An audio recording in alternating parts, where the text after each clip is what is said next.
Digitizing Microfilm for Long-Term Curation. And this is being recorded, so you'll be able to get to it if you want to share it with others or want to hear it again. And it should be available on our ACRL ALA Connect page by Monday.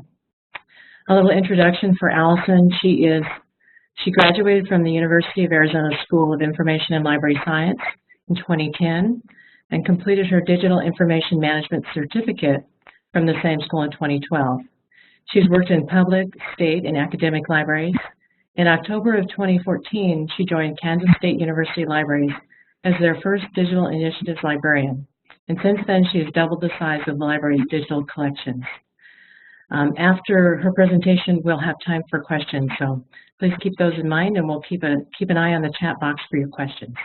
So with that, I'm going to pass the ball over to Allison.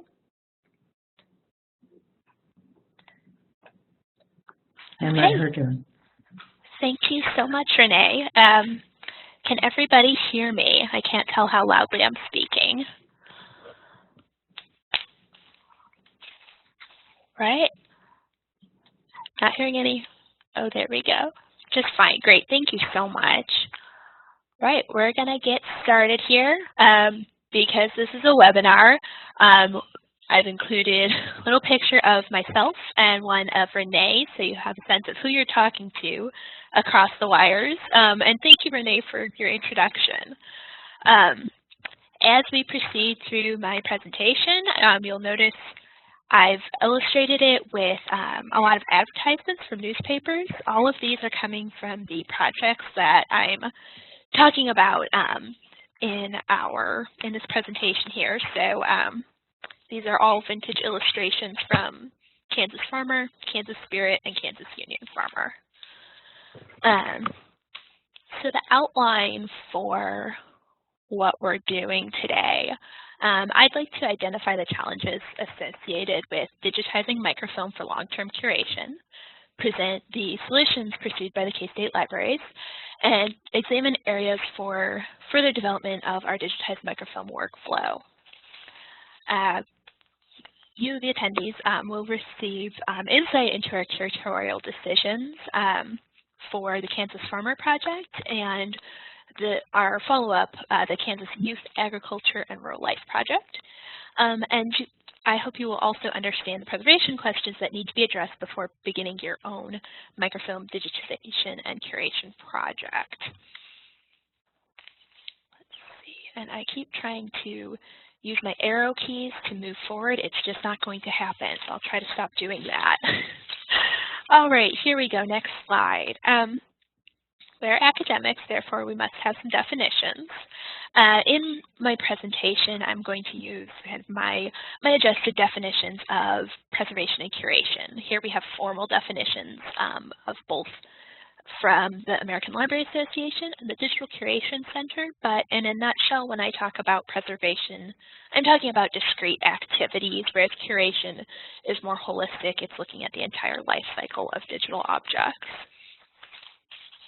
All right, so let's move straight into our case study here. So we have the Kansas Farmer. As Renee mentioned, I joined Kansas State University Libraries in October of 2014, and when I arrived, I was put in charge of several projects in progress. Kansas Farmer was one of these.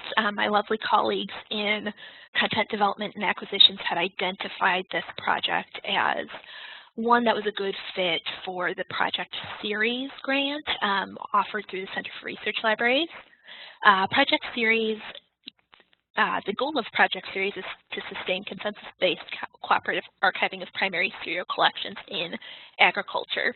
And Kansas Farmer, which has also been known as the Farmer's Mail and Breeze, as you can see from our illustration, I call it the Kansas Lifestyle Magazine. It talks about agriculture, but a lot more as well. It really documents what life was like in Kansas for farmers starting in 1863. We had a microfilmed run of about 90 years of content, 1869 to 1954. So this took up about 220, 225 reels of microfilm. This is 3,700 issues, give or take, almost 90,000 pages, almost 200,000 files. So it was a big project. As I mentioned, my colleagues in content development had taken care of one of the big kind of steps in the curation process, which was selection. I also had the metadata librarian who had been with K-State for a couple of years already, who had created descriptive information for my project. So this is great. I know that my goal after this is to deliver our digitized files to CRL, but also to make them available through Kansas State University's institutional repository, which is called KREX. I apologize if I lapse into jargon and say KREX. It's the repository, so I will try not to do that, but if it is, you have been warned. So I'm brand new in my job, and I think, wow, this is going to be great. And then I get into the project files, which they had come back organized according to real. So throughout the presentation, I've got screenshots of the access files, which are PDFs. We did get preservation masters in TIFF format back, but have 220 reels of microfilm. Each one has a master and an access folder. So this is not a good scenario for curation. If we were to jumble folders together, or even just want to go in and grab a specific issue from a specific volume, we would have no idea where to begin, and we really can't curate that. So my task was to kind of go back to the codex. Originally, these were kind of newspapers, newsletters, trade publications.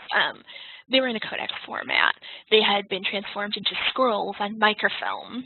So you begin at one issue and you chug along until you hit a nice breaking point, and then you go to the next reel of film and on again. And so all of that content came back as a mass of files. And we had to find some way to, I had to find some way to curate and make this accessible.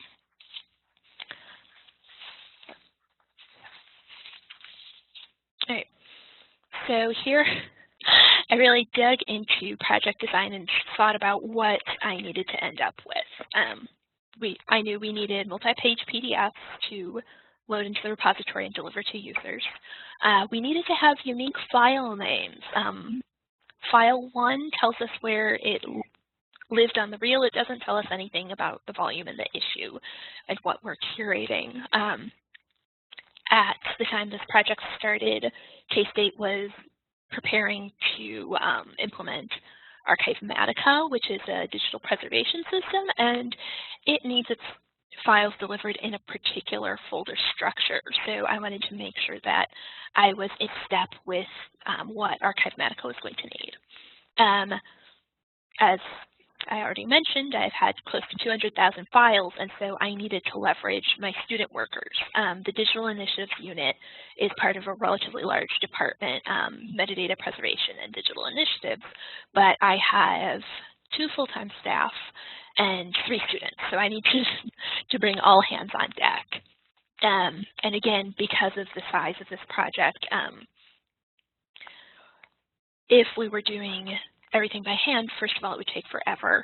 Also, we would introduce a lot of opportunities for error, which is not helpful when you're trying to organize your content in such a way that you can pull it back from any storage location at any point in time and get exactly what you want in the way you want it. So I needed to get some automation in this process. The process could not be fully automated, in part because this is 90 years of a serial publication, so changes are going to happen. It went from having 12 issues a year to 24, 54, some years it jumped up to 53. A lot of variation there, also variation in the length of the issues. I think they've varied between about 16 pages and 48, but again, there's a lot of variation, so we couldn't simply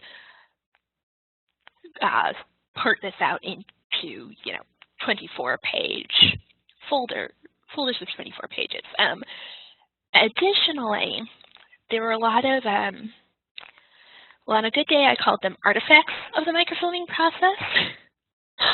On a bad day, I called them other things. But the microfilming process introduces a lot of stray files, such as density targets, focus targets, useful things like table of contents, and notes that they're about to refilm a section. So all things that are good to know if you're trying to understand the microfilm, but not useful if you are delivering a digital object that represents a single issue or a volume. So my solution was, if I can click in the right space, it was a spreadsheet. Who does not love their spreadsheets? So automating some of my own process, I used a command line script to go in and print all of the file names and folder paths for me. So I had documented that. Because we were working with so many files, I wanted to give my my scanning technicians, my full-time staff, and my student workers a way to sort the spreadsheet. So that's where, let's see, columns B through D come in. And then I added a column to allow everybody to tag files, files that weren't part of a volume or an issue. We needed to know what they were and if we needed to keep them. So density targets, not so helpful. Table of contents, that's kind of useful. And then up at the top, you can see we had space for all of the scanning technicians to put in the volume, the issue, and the pages of the files that they have encountered. Right. So after developing this, I put together the instructions, and I got a hold of our IT people to start off by creating folders for us. A home for all of the reorganized files to live in. Reels of content were assigned to students. They logged the correlation between film and print. They also, this is a slightly different set of tasks, they combined single-page PDF files into PDFs representing one issue. My full-time employee, the digital project coordinator, QC'd everyone's work. Files were moved into their fancy new folders, and I completed the final QC, which was an extensive undertaking, to say the least. But this was a brand new workflow, and I wanted to make sure that we had done it right. It would be no help to anyone in the future if we had a massive issue that wasn't encountered at the time the project was completed. The metadata librarian came in and initiated the load of content to the institutional repository, and IT completed the load and archived the files for us. So that was our workflow, going from, oh my gosh, so many files, to actually loading it. Kansas Farmer is available in our repository right this very moment as I speak. So now I'm going to kind of reflect back on that process and talk about some of our successes and our challenges. One of the successes was automation. I was a little concerned when I went to IT with a little bit of a laundry list, how that was going to be received. This is not like anything they've gotten from digital initiatives before, but I got a really positive response from IT. One student worker in particular was really enthused because apparently nobody else was asking for kind of putting in programming requests. So they really liked the opportunity to solve some different problems than what they normally worked with at our help desk. Another success of the automation process was that our scripts for creating folders and also batch renaming small sets of files evolved into what we now call a toolbox. So it has a little graphical interface, error catching is built in, and errors are also logged. So if we manage to break it, which is bad and good, our IT programmers can go back and figure out where the break is. And at the systems level, I also got a lot of guidance and support from our systems administrators on how to develop a spreadsheet to track all of these files that they could feed into a system. They could feed into a program to do a batch rename of our master files. So all of those things were terrific. Another success was the implementation of the file naming convention and folder structure convention. So this was something we knew we needed to implement, and it had been developed shortly before Kansas Farmer came on board. So previously we had not had a single document with instructions on how to assign file names. Oh dear, brain just went entirely blank there. Let's try this again. So before Kansas Farmer, we did not have a single document that guided project managers, specifically me, digital initiatives librarian, in assigning consistent file names to my objects. So the Kansas Farmer was both test and success for this file naming convention. Also, the folder structure. The programmers in IT were able to set up our script in such a way that they could begin with the file names that are listed in the descriptive metadata, and they could run a script on that file to populate our folders. This included splitting out folders by year, volume, and issue, but also layering in separate folders for the master files and the access files for any given title, which was wonderfully helpful.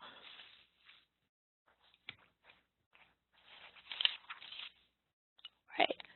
And another success was our preservation. I mean, I'm not saying that we're just the best at preservation, but Kansas Farmer really pushed us to test all of our workflows and to see if we could break anything. And I know personally, I upped my preservation game for this, or documentation game for this. Half the battle in preservation is just knowing what you did. So I made sure to include documentation on how students were supposed to be populating the spreadsheet. The spreadsheet itself, with the conversion from reel to page, is part of our documentation. And of course, documenting the new tools that we had available to us. We also got the opportunity to explore better ways to organize our files. When the project began, we had just ramped up our storage, so working space versus master storage hadn't been separated out yet, and we realized that that was a really important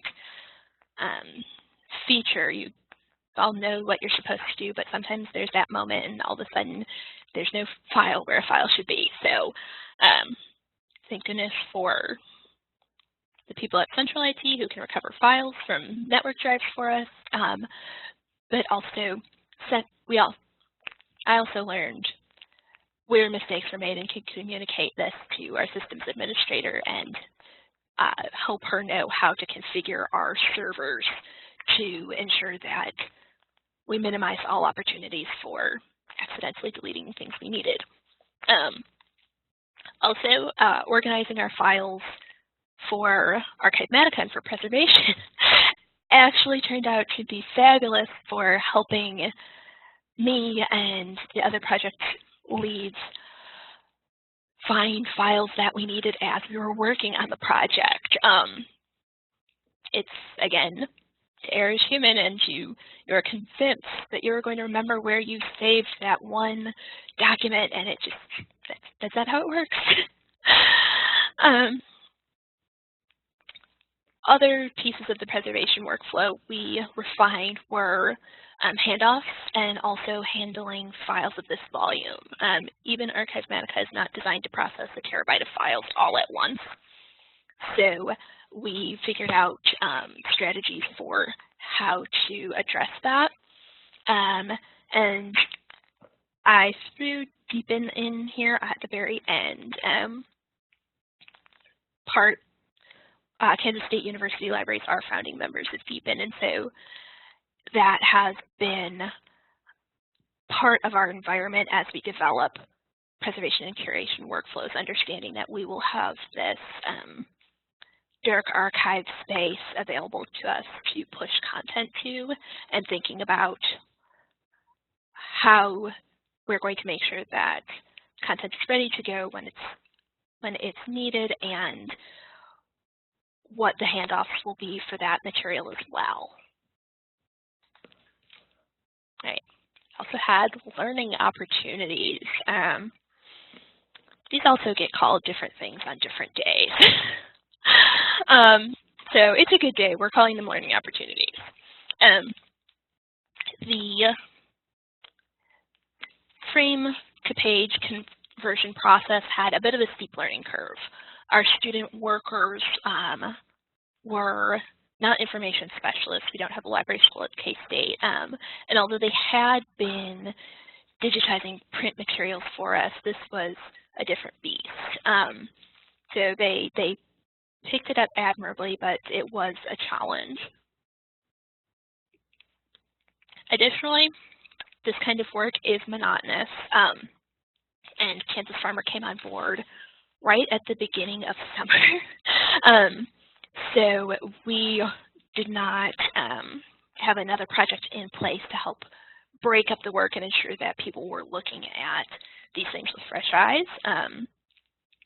Really, water breaks became a fabulous thing.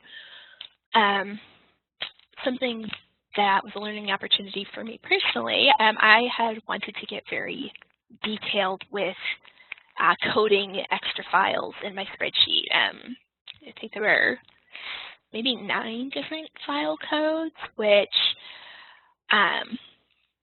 when communicated, I did not manage to convey my excitement for coding extraneous files to students, and so there was a bit of interpretation there, and they did not always code things in a way that was useful. So after the first round, I realized that I needed to cut back and give people fewer options and fewer opportunities to choose something other than what I had intended.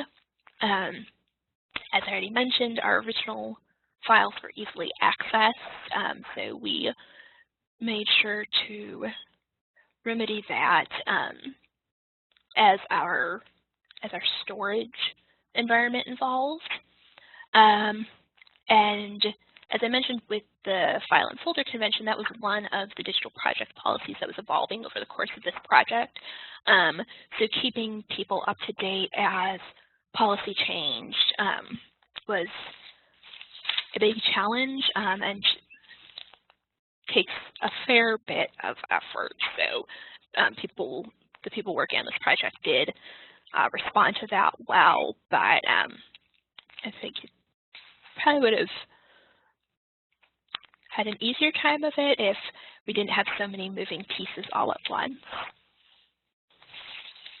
All right, so we had Kansas Farmer. This is my learning experience with microfilm and also managing a project of that magnitude. But I think I've said the word evolution about half a dozen times here. So, you know, these policies evolve, and thankfully, after Kansas Farmer, we received a second project series grant, and we were able to revisit our microfilm digitization and curation process and put some refinements on it. So that's what I'm going to talk about next. So our second project was the Kansas Youth Agriculture and Rural Life Publications. It's a really long title, so I am going to call it Series 2. In this collection, we had 7 titles. Only 3 of them were on film, a book in 2 editions, and 2 serial publications. So we had Kansas Union Farmer and also The Spirit of Kansas. Spirit of Kansas was a bit like Kansas Farmer, except we had a shorter run ending at the end of the 19th century, and Union Farmer was a very political publication of the Kansas Farmers Union running from the 20s to the end of the 40s. So I was very eager when this project started. We survived Kansas Farmer. This is fabulous. I can do this. I've got a spreadsheet. So I get my spreadsheet. I get my microfilm. I'm all excited. I'm going to be the one documenting the project and getting it ready to send to the vendor. And I'd rethought the project design. We had this opportunity, so I was going to document the film before sending it to the vendor, and also assign some of the tasks that we'd ended up automating to the vendor as well. So naming our files according to local naming convention and creating multi-page PDF files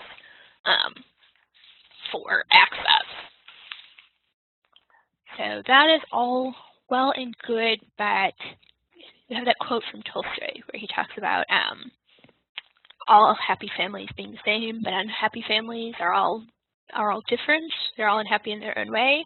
And I feel like that's a great metaphor for both microfilm and serials.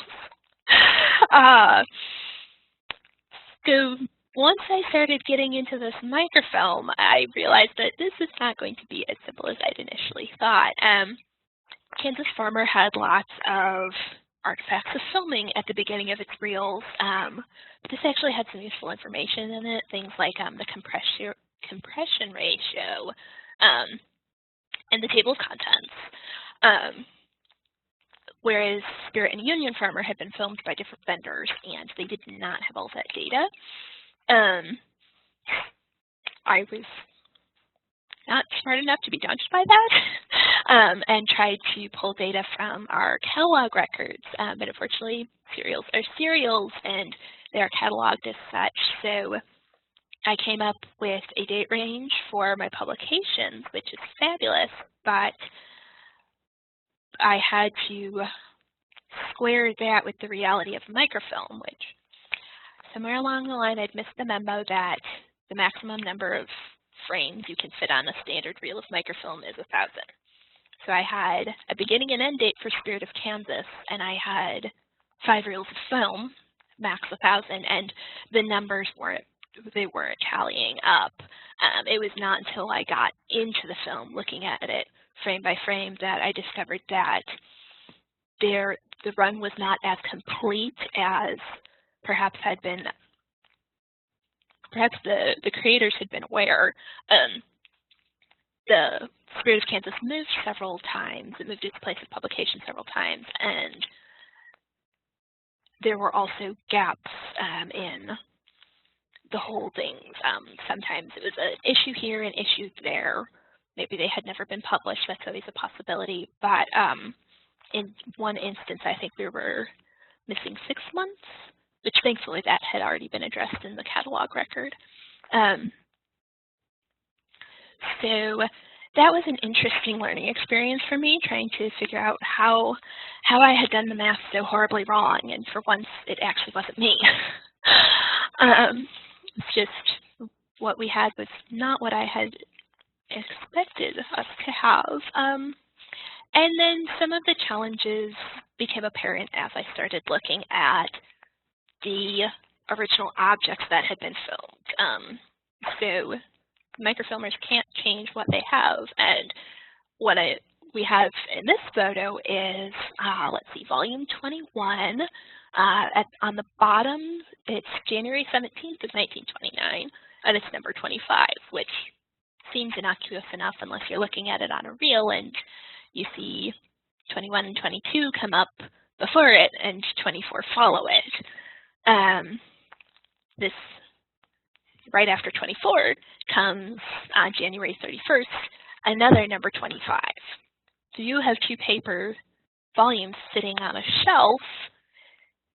You can have as many number 25s in volume 21 as you would like. If your file naming convention is based on volume and number, you have a bit of a problem. So again, central to digital curation is having uniquely identified objects, and we had to go back to the drawing board with our file naming convention to ensure that no matter what crazy stuff happened on the masthead, we could uniquely label every single one of our 12,000 files.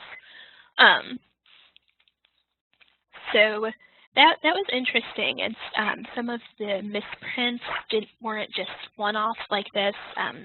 Numbering would skip, say, from 11 to 21, and then continue on that way for a year or more. So we had to find other strategies of making these unique. And again, Kansas Farmer had two misprints that conflicted with the file naming convention, so I was not prepared for how interesting this one would be. So we have some moments, talk about challenges and learning opportunities, maybe not with those exact words, and develop a workflow. So documentation did happen before the project was sent out. It traveled with film to the vendor.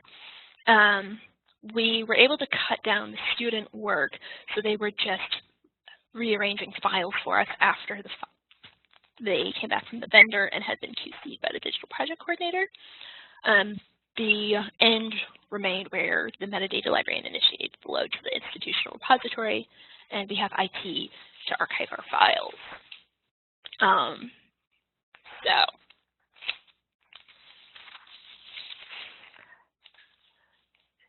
The success of Series 2 was that we were thinking about documentation and beginning the process of documenting our project before the film ever went to the vendor. Learning opportunities abounded. Probably the easiest fix was microfilm readers are really noisy. I can't hear very well, so I'm sitting happily in a large workspace, chugging along on the microfilm reader, and thankfully one of my colleagues pointed out that actually it was incredibly noisy and helped me find a better workspace for it. So working with lots of microfilm, good to know. I talked about clarifying for student workers and really any technician working on a project exactly what needs to go in all of these spreadsheet fields. So with the metadata librarian, she and I developed a reference guide for how we needed to document any errors that we found in projects as we were working on them, and she was able to abstract this to a level that it suits for microfilm, paper-based objects, photographs, monographs, serials, all kinds of material that might come through the unit and have these misprints or damage to the physical object that needs to be documented so that if damage is visible in the scanned object, the digital surrogate, or if it's found in the physical original, we have some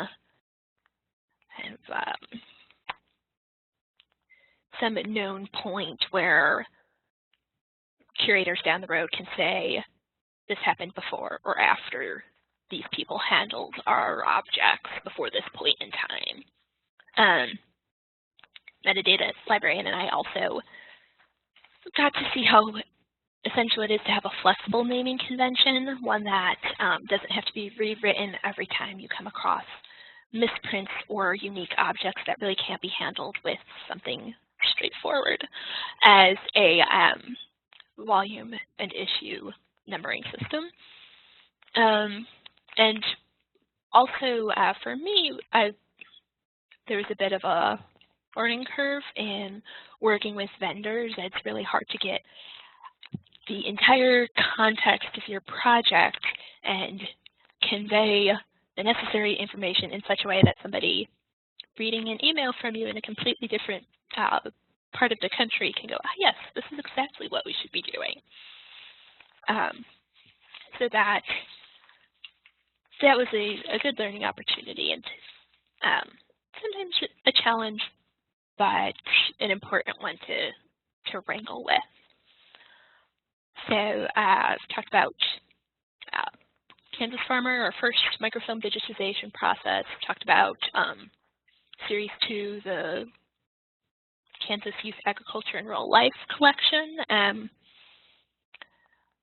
The curation issues I grappled with in both of those, and some of the solutions that we pursued.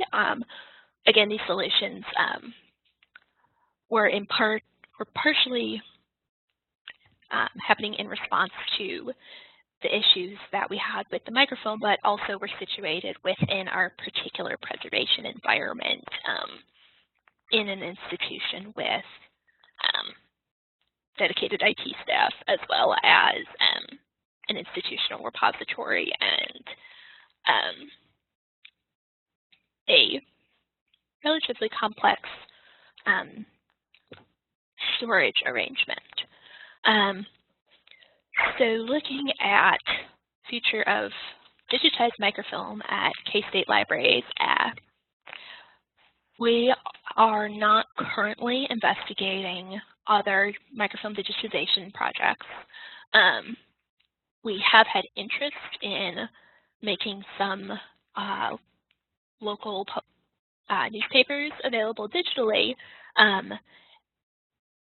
but that is a project where it's not actually necessary for us to curate the originals. I was able to connect with colleagues at the Kansas State Historical Society and get a sense of what they're doing. They're part of the National Digital Newspaper Project, and so they have projects ongoing to digitize newspapers all the time. We don't get a say in how they're curated, obviously, but we benefit from their increased access. And so talked about curation, not curation. I just friends are my keywords, I'll get the right one. Selection being a really important part of the curation process. And that's seeing the resources that go into these projects, that went into these projects. Understand that this is not something that I will undertake on a whim. I need to have a very clear rationale, and also know that I won't be duplicating the work of another institution. Moving forward with all of our projects, we're continuing to human-proof our workflow. To err is human, especially when you're working with large numbers of files. And so I am continuing to work with metadata to help design projects in such a way that our documentation is abundantly clear and that we're asking for the things we really need.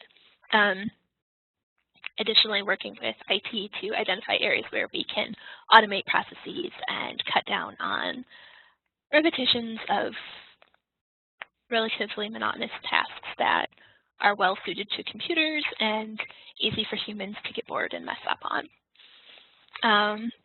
And worst case scenario we can do, as they suggested in Kansas Farmer, and I'll go to Western Canada.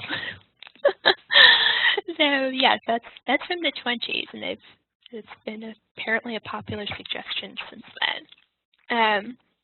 So that is the end of my presentation, and I think I saw a couple of questions come through on the chat box, but Renee is our expert on Q&A, so I'm going to turn to her to help coordinate answering any questions you guys might have for me. Wonderful, thank you. Wow, what a great presentation. That was so interesting. It's so nice to hear, you know, just all of the all the process from how it really happens. So I wanted to open it up to questions. You're welcome. We do have one from Candace. She's wondering if you've published a paper on this. Oh, thank you, Candace. I have not published a paper on this as of yet. Okay. And others, please feel free to type questions in the chat box. I have a couple for you. Oh, absolutely. I was wondering, I've worked with microfilm in the past, and one thing I noticed is that it's, at least the material that I was working with, it was really messy looking. It had like little fibers all over it. What was your cleanup process? We left cleanup to our vendors, but that was part of the rationale as we were assessing the feasibility of the local newspaper project. In that case, a professor here at K-State has been assigning students to work with microfilmed issues of the Manhattan Mercury. K-State is in the city of Manhattan. So this film had been assigned to students every semester for years, and we would have had to buy a better copy to digitize, and so that's what caused us to step back and say, well, maybe this is not something maybe this is not the best way to go about pursuing this. The K-State Kansas Historical Society does have preservation masters of all titles. Many of the titles that are in our collection were actually purchased from them, and so that's an alternative as we look at projects. Is it important enough to buy a brand new master? Because sometimes it's the weird little fuzzies, and then other times the microfilm readers will actually scratch the film. Mm-hmm. So you've got a couple of issues at play there. Right. Well, thank you. And we have a question from Kirsten, and she wonders, can you estimate the number of staff hours expended on the Kansas Farmer Project? Many. My QC process, it took us the better part of the summer to rearrange the files. That was 5 people, all of whom were working 40 hours a week for a university summer semester, which is, 2 months? I'm not very good at multiplication, so I will not put you through the pain of doing that multiplication, but those are the numbers we were working with. My QC was about a week part-time, so a solid 20 hours, and that was just the final QC. That doesn't include training, sitting and complaining to other people that this is hard.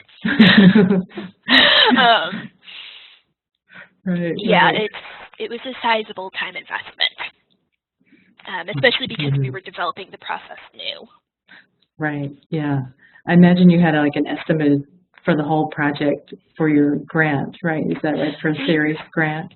We did, and that was something that I could pull up, but I didn't write the grant. I didn't even work here yet, so I was not a part of that conversation. That informed our conversation when we were figuring out the cost for Series 2, and I always put in just 20% extra for time, because invariably something will come up that wasn't expected, that wasn't figured into the original design. Good thinking, yes. Well, we have another question. This one's from Mandy, and she would like to know, is any of the documentation available on the web? Specifically interested in an image quality control documentation. We don't have that available on the web, but if you're interested, you're welcome to email me, and we can talk a little bit more about what documentation would be helpful to you. So let me type in my email. I didn't even think to put that on my presentation.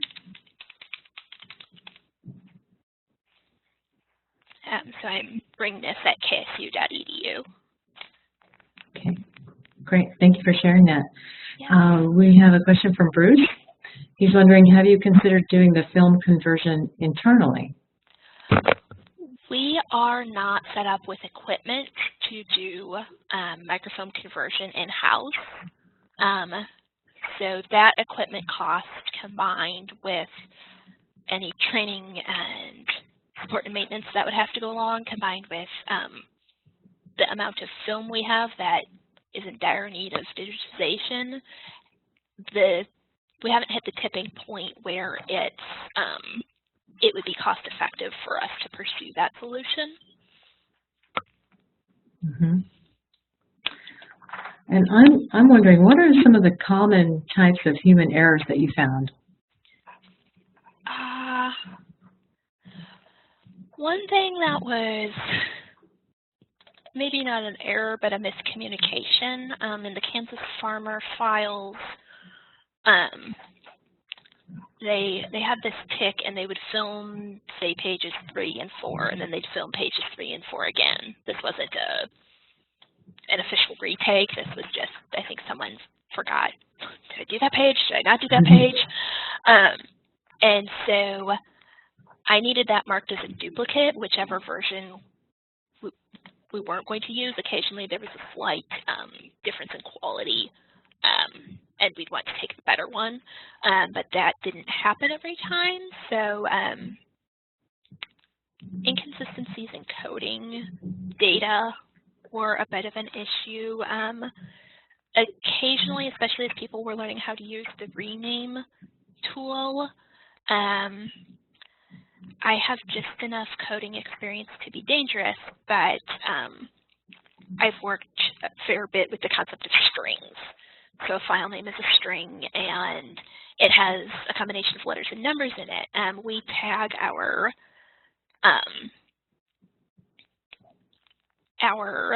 masters, service masters, and access with MSA, especially when masters and service masters have the same file extension. This is helpful. But helping people think through what queue text do I need to feed this program to tell it where I want to add my extra characters in. If you give it too little, like Kansas Farmer, we've already got a K in there. N occurs pretty regularly in file names, or in publication names as well. So if people aren't specific enough and say they want to adjust characters before or after the N that stands for number, like the issue, then you've got this crazy file name that is really painful to go back and fix, but actually that's one of the best ways to learn. People make that nasty mistake once or twice, and then they learn to be really careful, and if they're not sure, check to make sure that they've got their string right. Mm-hmm. Good advice. Sophia is wondering, what was the rename tool you used? We built one in-house. There is an open source tool that I think is used upstairs in our metadata department. I can't remember the name off the top of my head, but we're librarians, so I bet at least half of us are Googling this right now. And if you would like, I could send you the name later. Okay, that would be great. When I share the link for your presentation, we can include it. Okay. Yeah. Also, I'm imagining that there weren't any subject terms for these, and that you may have had to add those for each article. We were not cataloging, describing at the article level. That wasn't in the original project design, and I've gotten a lot of feedback suggesting that that would be that would take this collection to the next level. It definitely would help people sort through the plethora of topics available.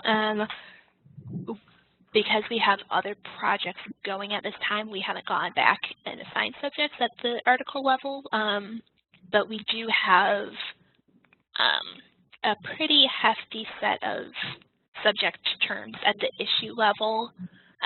So we're kind of in between our ideal world where we have all the time to do all the things and the reality, which has a lot of a lot of demands on our time and a lot of things to do in a day. Yes, absolutely. We have someone shared that it was they had a good experience with a free tool called rename.exe, and it had some rather advanced options. We have another question. Did you consider OCRing the images? All files were OCR'd.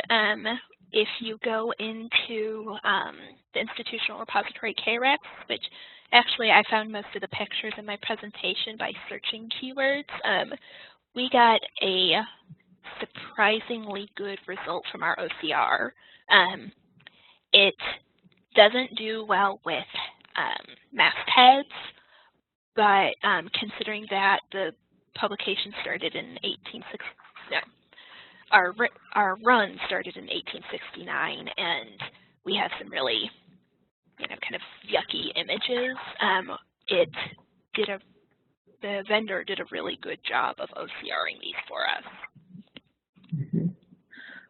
You mentioned a couple of times that you needed to make room for variability in the runs and some errors that had been integral to the work that you're working with.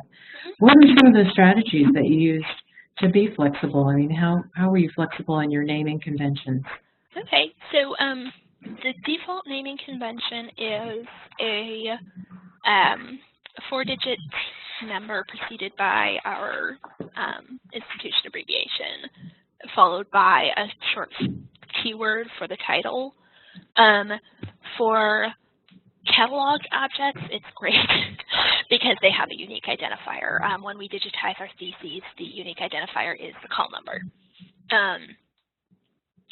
Working with serial publications, our default is year, volume, and number, and of course the page number.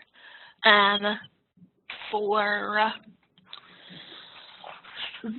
instances where we have 1 or 2 issues, like Kansas Farmer had 2 instances where there was a duplicate issue number, we just used the full date as the file name, as the unique identifier. For Union Farmer and Spirit, Spirit was so crazy with the volume and issue misprints that we just used the full date. And always, of course, ISO standard, year, 2-digit, month, 2-digit day.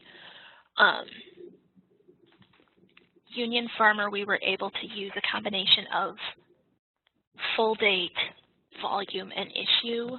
And that was because, in addition to misprints with volume and issue, they had misprints with date. And sometimes it was just hard to know what information was accurate and what wasn't. So we're always working with what's in front of us, and we do the best we can. Wow, yeah, very interesting. I have a question about ArchiveMatica. I'm not familiar with that. Is that a repository or is that a program? ArchiveMatica is a program. It's a whole bunch of what they call microservices. So like little programs that accomplish one specific task, like validate. Oh gosh, at the tip of my tongue, they validate formats, or run a checksum to give you a number that you can run again and check against your original number to see if any changes have been made at the bit level to your file. It's available. It's comparable to Preservica, which I believe is out of the UK. That's a purchase product. And in the US, you can get a hosted version branded as Archives Direct. We chose to host our ArchiveMatica in-house because we could hook it into existing systems, including our existing repository, which is our access point for all of these projects. Okay, thank you. I'm also wondering, what are some of the ways that you're human-proofing your process?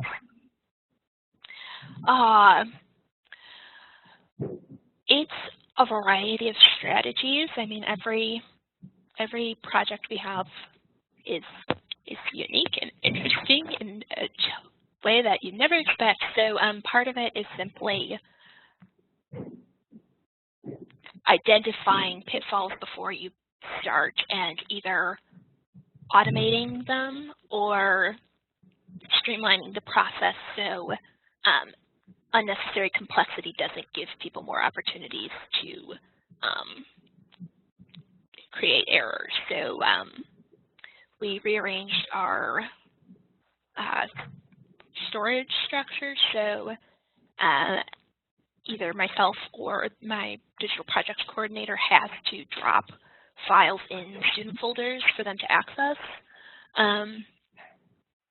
We also were doing a project to digitize our handwritten theses, and we simplified the file naming convention there. All of our scanners are set up to have a pretty hefty prefix in front of file names, so you can give the scanner the full, everything except the page number as a prefix for your file name, and it will auto-populate that for you. You don't have to type it in every time. Yeah. Any of those things are helpful, aren't they, when they auto-populate? Oh, yes. Oh, my gosh, yes. I'm very neurotic about my typing, and I'll come up with typos. Just, you get in a groove, you're carried away, you're really excited about all the things you're accomplishing. You go back, it's like, oh, bad. All right. Well, given the time we have, probably this will be our last question. It is, do you have a data migration plan for the digital archives to ensure that they are available when the medium is no longer available or supported in the future, i.e. about every 10 years? Right. So our migration plan right now is storing things in such a manner that, first of all, they're in a format that is not likely to become obsolete or has a longer life expectancy, and also storing things in such a way that we can get them back and know exactly what it is we have, so that migration to a new format could be done in batch. This is handled between me and IT and the preservation unit, which is part of my department, but separate staff. And so I don't know that we've actually created a document as such that says when we stop using PDF.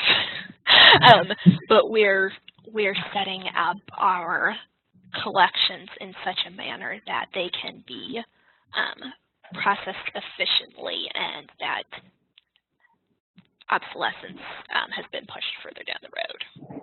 Mm-hmm. Very good. So there's a plan.